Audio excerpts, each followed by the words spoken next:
Here at the Silver Fox Club, we believe that each one teaches one. Historically, silver foxes were among the most valued fur bearers worn by nobles beginning in the 10th century. With that in mind, we here at the Silver Fox Club use the phrase to describe a person or a company who exemplifies wisdom, tradition, and old school values. In our Silver Fox Club web series, our hosts sit down with extraordinary men and women who have developed high levels of skill and expertise in their chosen discipline. These silver foxes are celebrated for their lifelong education, their discipline, their diligence, and their willingness to share their wisdom with others.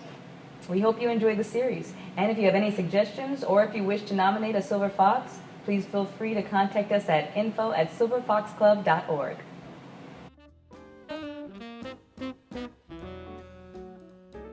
Hello and welcome back to the Silver Fox Club. I am Corey Kahaney, your host today, and as always we are talking to experts and luminaries in the field and trying to pursue intergenerational advice from one expert to someone starting out in the field. And today I'm joined by attorney Tim Fry, who is a New York City-based lawyer and also an advisor to many CEOs and very familiar with big business transactions and all that, and it's a little bit intimidating for me, I will say that. So starting off with the first question I would have for young people, and certainly a lot of young people I know are considering this. Why go to law school? And traditionally, people went to law schools. Either they grew up as a child of a lawyer, male or female, and they were like doctors' children. They were inculcated in the profession, and they wanted to go in the same profession. Same reason people live in 15 miles of where their parents live and all those things. People have a tendency to go down the same route.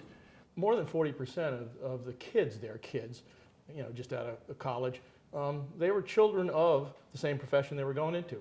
But another group of people there wanted to be able to have a wide range of possibilities, and they thought if they went to some other kind of graduate school, they were going down a very tight tunnel, whereas the legal profession would allow them to do different things.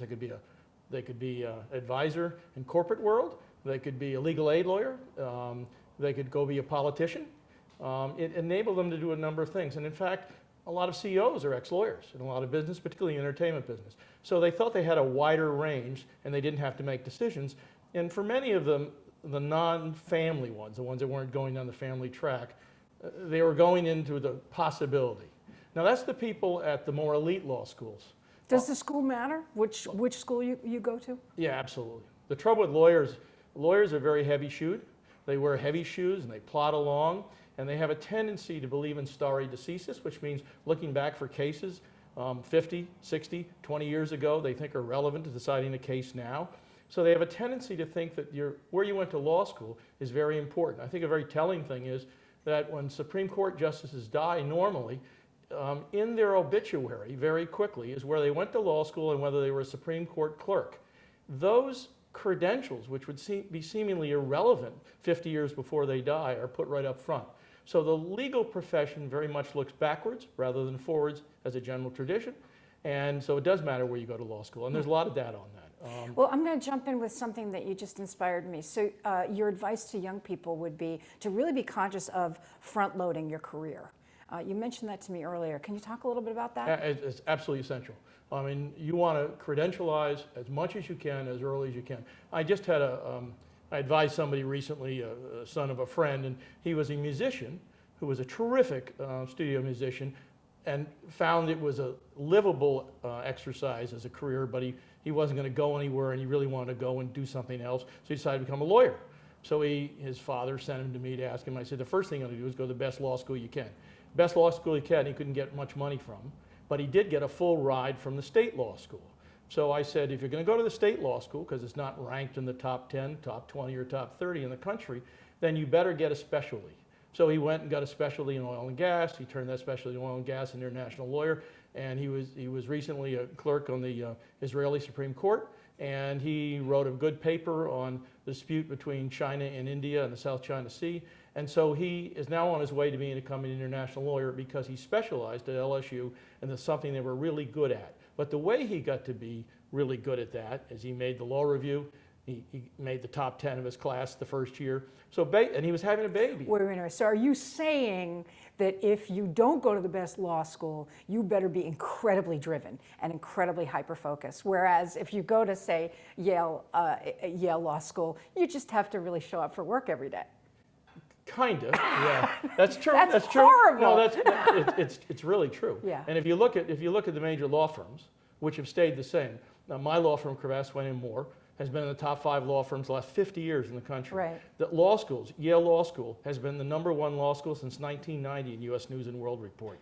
We don't change things very much in the legal profession. So if you went to the 75th law school, you're going to have trouble unless that 75th law school is powerful in your state and your local place, your venue where you want to practice law. You seem to really have a great view of people that are at the top of their game, but also you're familiar with people who don't necessarily get to the top of their game, and people who, like at 48, are vice presidents, and it doesn't look like they're gonna ever get over that hump, and they may lose their job, and at that point they have to make quick moves. Correct? Yes. Otherwise they could, lose their livelihood.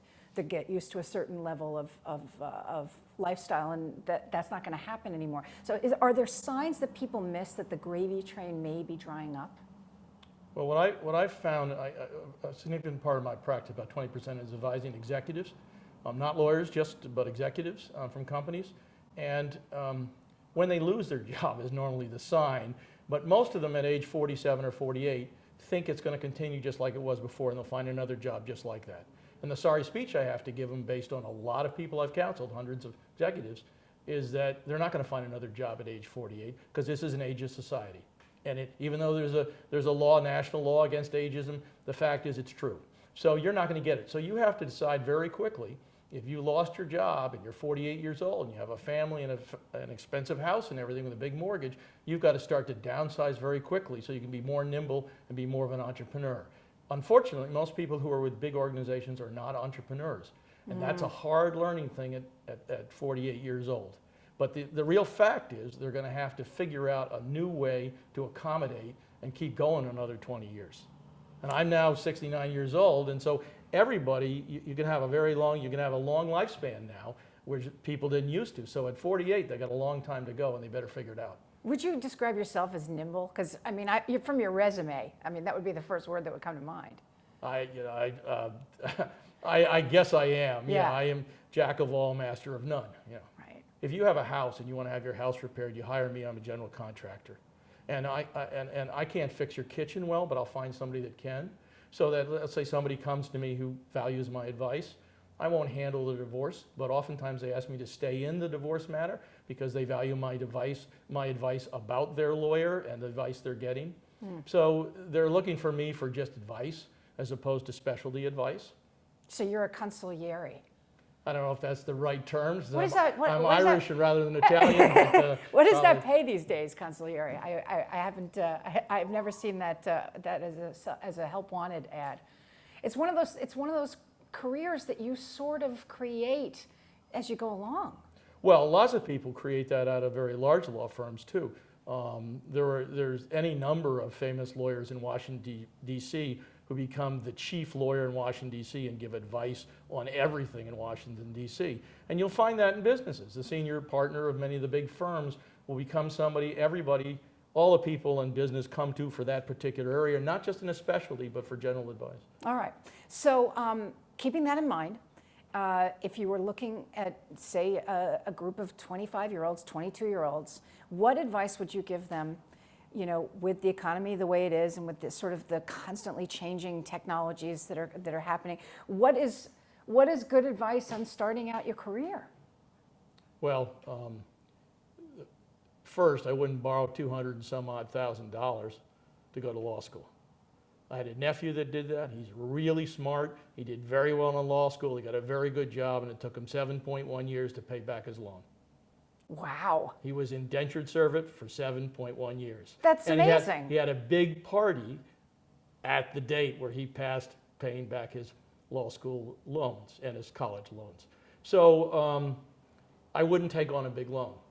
But if I really wanted to be a lawyer, I'd figure out what kind of lawyer I wanted to be. I would make cold calls to the people who were in the areas that I really wanted to be in. I would be very focused about what I was going to get. I think the single most important piece of advice I can probably give, if you want to be a lawyer, focus on what you want to do with it. If you want to be a really good legal aid lawyer, a really good defense lawyer, a really good prosecutor, find the people you admire by reading, by looking around, and then make cold calls and try and make them your mentors. If you can't do that, figure out firms you can get into where you might be able to slide over to make them your mentors. Because one thing we know about every profession is without a mentor, you don't go anywhere. Okay? So to me, it's all about focus. And if you know anybody that's done any business, it's about focus. We hope you've enjoyed this episode of the Silver Fox Club and maybe you learned something. Remember, here at the Silver Fox Club, we say each one teach one and stay foxy.